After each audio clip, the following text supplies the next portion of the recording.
Super Smash Bros. You've heard this spiel hundreds of times by now. What started as a silly little Nintendo crossover fighter has grown into a global phenomenon, with a roster of characters who've become household names by their mere association. You know all this, right? But have you ever thought of everything that had to happen for Smash to reach this point? All the decisions, all the brainstorming, all the rolls of the dice that happened behind the scenes? Have you wondered what could have happened if those had gone another way? A single choice branching out into another reality, creating an alternate series of games from the ones we know.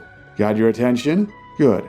I'll be your guide as we observe a timeline different than ours. One not inherently better or worse, just different. Follow me and ponder the question, what if Smash had taken a different path?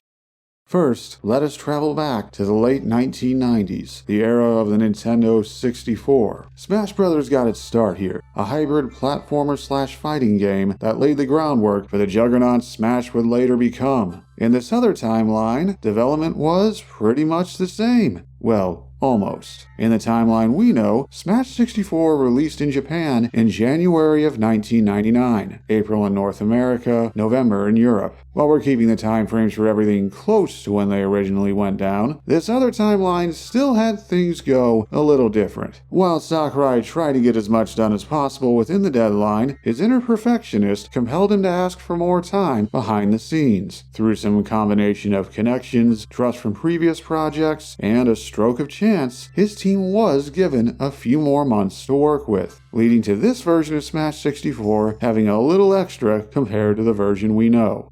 Behold, our alternate roster. No, you're not seeing things. There are 14 characters in this one. Available from the start is the original 8 we're all familiar with. A starting roster of Mario, DK, Link, Samus, Yoshi, Kirby, Fox, and Pikachu is a canon event, you could say. But the unlockable characters? That's where things get different. Ness and Captain Falcon are still here, unlocked the same way as in our timeline, but 4 other characters are joining them now. 4 who were planned for Smash 64 didn't make the cut in our version, but did in this one.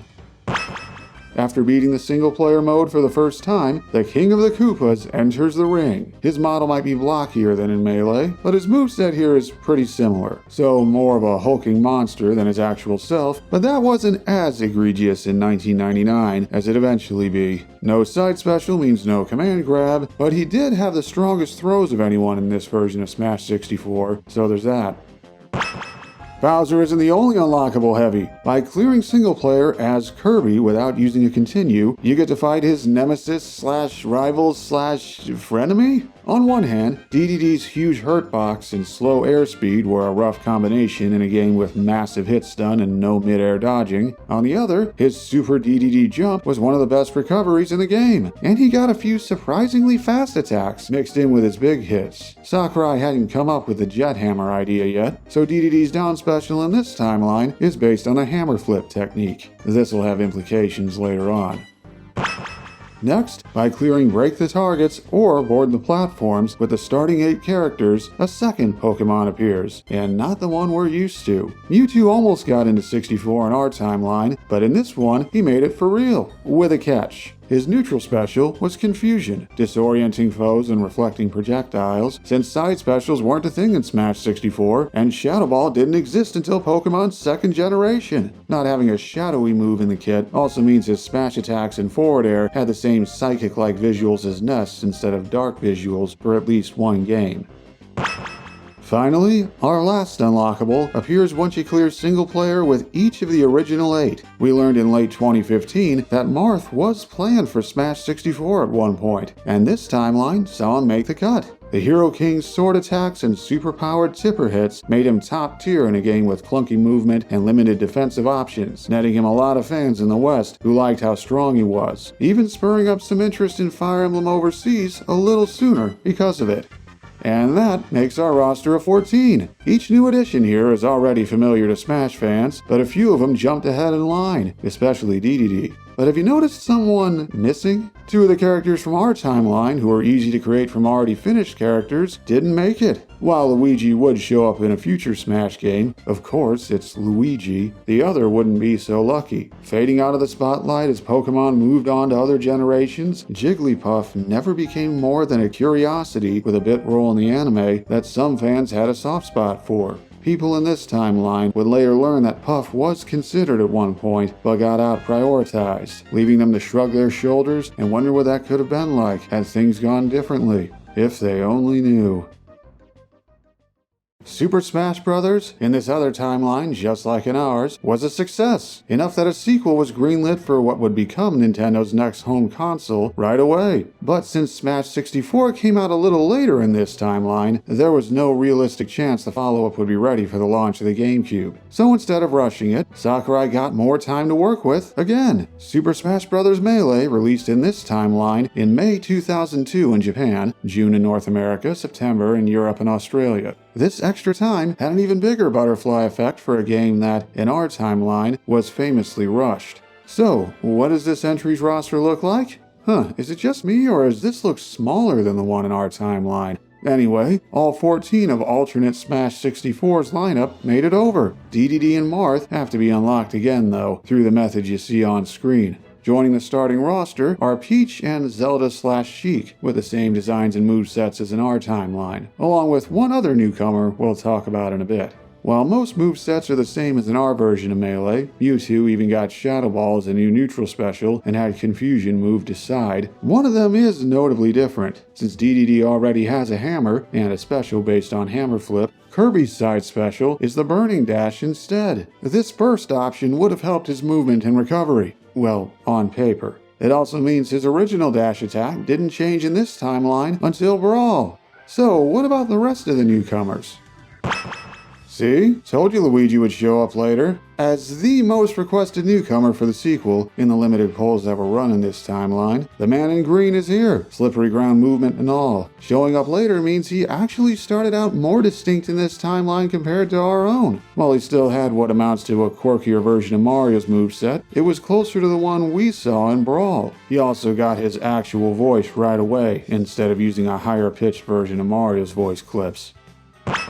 Hey, what's the meaning of this? Sakurai's mentioned in our timeline that if Melee had enough dev time for one more full newcomer, it would have been Wario. This alternate timeline let him do just that. Showing up one game earlier means Wario's moveset is a little different. His bike didn't exist yet, so instead, he got a side special based on his shoulder bash. The mid-air version does his jet tackle from Wario Land 1. His fighting style would still be similar though, with his high airspeed and mid-air combos. And he would still have the Wario Waft. It was just as jarring to this timeline's Western fans as it was for us in Brawl, but Wario was portrayed as a slob from the beginning in Japan.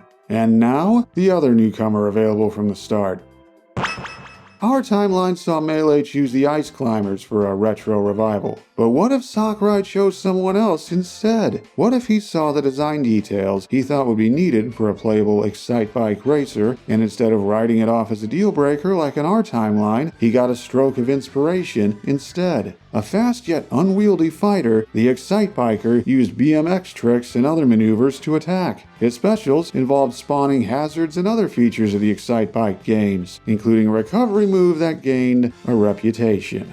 By the early 2000s, Pokemon had already become a worldwide hit. With Mewtwo already in, this version of Melee looked at Gen 2 for a newcomer, and chose one that surprised a lot of people.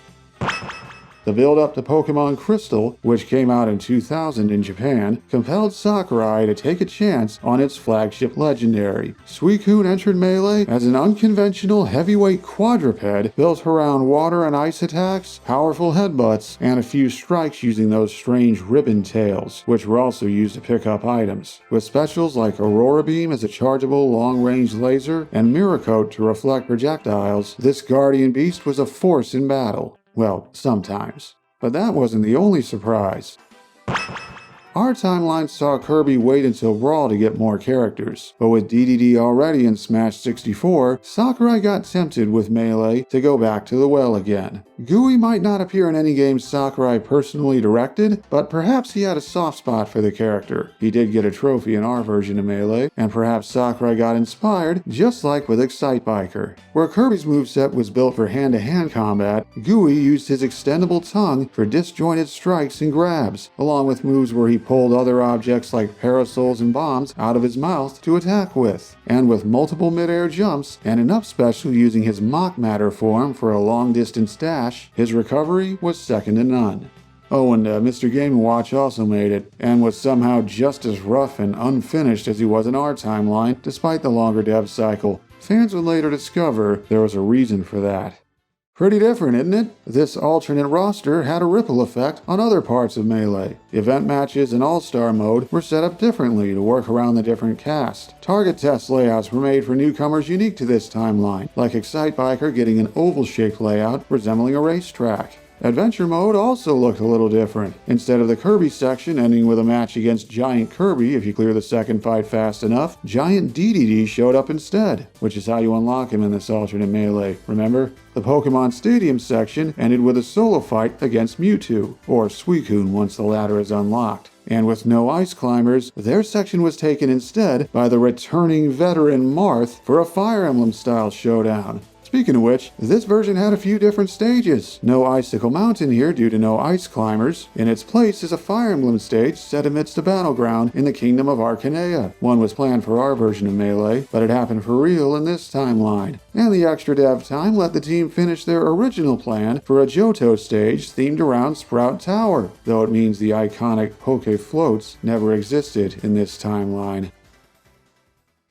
But something more was brewing as the 2000s went on. Smash sold itself as a wild, frantic party game, but a growing crowd of players were gaining interest in playing it competitively. Just like in our timeline, Melee was where that ball really got going. Hell, even some of you watching who are casual fans, even you are probably familiar with some competitive terms and have seen a few tier lists. While all of the advanced tech and exploits from our timeline still existed, for simplicity's sake, the devs also discovered the wave dash behind the scenes and thought it was just a harmless quirk in this timeline too. A very different roster led to this alternate Melee having a different flavor of metagame. Extra dev time means the characters in all versions of the game had the balancing of what the European release had in our timeline, which only had a marginal effect in the long run. Fox was still considered the best in the game eventually. Marth, Sheik, Falcon, and Peach were still major figures. Luigi still ended up around the middle despite being a newcomer, and though he was a veteran in this timeline, Bowser was still too big and slow to put up much of a fight. Kirby may have got a different side special in this timeline, but attempts to keep the puffball from being overpowered like in 64 completely neutered the burning dash, giving it a ton of landing lag and making it put Kirby into freefall when used in the air, so it didn't help overcome his myriad of problems in this game. Mewtwo, on the other hand, fared better. Since he was already around from 64, he transferred over to Melee and didn't show up borderline unfinished. Combined with a new tool and Shadow Ball, he ended up a competent mid-tier. And Mr. Game & Watch still had serious issues after being thrown in late for reasons. But how'd the characters unique to this timeline fare? Well, Melee competitors might be excited about the lack of puff, but this version didn't get off easy. Turns out having very good airspeed, big mid-air combos, multiple ways to edgeguard, and the waft in a game with few defensive options in the air made Wario into a top-tier terror instead. Meanwhile, DDD was around from 64 in this timeline, but in Melee he ended up in a weird spot. While he got comboed for days, his far-reaching up special still helped him survive, and with a few surprisingly quick moves for the second time in a row, and a chain grab against fast fallers with his down throw, that sounds familiar, he still had a niche. Fans debated endlessly over whether the king was mid-tier or just low with a couple sneaky good matchups. The other Kirby character fared pretty well despite being slow on the ground. Thanks to his bag of tricks, Gooey became best known for defensive aerials and Wall of Pain setups, not as strong as Wario's, but still good. Combined with impressive recovery that offset his light weight in ways Kirby's didn't, and he was a high-tier anti-meta pick that fans of more aggressive characters despised. Meanwhile, Suicune had nothing fundamentally wrong design-wise, but being a big-bodied heavyweight zoner in a game whose very mechanics unwittingly worked against all of those things did not bode well. This character became famous as someone low-level players thought was strong, but the higher the skill level, the more helpless they were in any kind of disadvantaged state, ultimately only faring better than hopeless cases Kirby and Bowser. As for Excitebiker, oh boy, this one. On paper, the biker wasn't very good. Fast movement but iffy range and slow attacks were a problem. However, his up special, which spawned a ramp to rev off of, was infamously janky. If a biker stood in the same location as an opponent and used the move right on top of them, there was a chance that spawning the ramp would clip the other fighter through the stage and put them directly below it where most of the roster couldn't recover. The technique, known as ramping, became an infamous exploit not unlike the ice climber's wobbling in our timeline, leading to years of discourse over whether the exploit itself should be banned or the biker banned outright. Altogether, this alternate Melee's tier list by the end of the 2000s looked something like this. There were some shifts over time, the Yoshi Renaissance hadn't yet begun, but this is our closest glimpse into competitive Smash at this point in the timeline. Hey, aren't we missing some people? Yeah, this version of Melee lost out on more characters who made it in our timeline. As already said, the Ice Climbers never graced the roster and never became a household name, relegated to the depths of Nintendo's NES catalog and the occasional fan-made moveset, though none would ever think of having Popo and Nana fight together. The same fate also befell most, but not all, of the characters added to our version of Melee mid-development as moveset clones. Sure, the devs had loose ideas for Dr. Mario and Pichu, but there were other priorities. Yeah, in this timeline, the Zelda lineup never got famous for having a bunch of clones, and a lot of Smash players had never heard of Roy, unless the Western interest in Fire Emblem from Marth being in 64 eventually made Roy's game the first one to release worldwide. There's a curious idea. Pretty different, huh? Turns out giving the first Smash Brothers a little extra dev time led to a chain of events that changed things a lot, even by the second game. Imagine a timeline where Smash had multiple big bad guys from the start. Fans started wondering who the weird Japanese-speaking swordsman was in 1999. Melee's big off-stage threat was Wario, and Gooey was considered a major Kirby character by fans. Yet Jigglypuff was only memorable for an anime running gag. Hardly anyone knew what an ice climber was, and Smash fans wouldn't yet go through the controversy of clone characters. What might this alternate timeline look like even further on? How would speculation for the third Smash game go down? With Ganondorf absent from Melee, would he be the fans' most requested newcomer? With Wario already in, who would disrupt the fighting instead in Brawl's reveal trailer? And the mystery around Mr. Game & Watch would get even deeper. As fans figured out how to look into Melee's data, they found striking evidence that a character was removed from the files, with G-Dub as an emergency roster replacement. In the depths of the code, they found an unused series icon resembling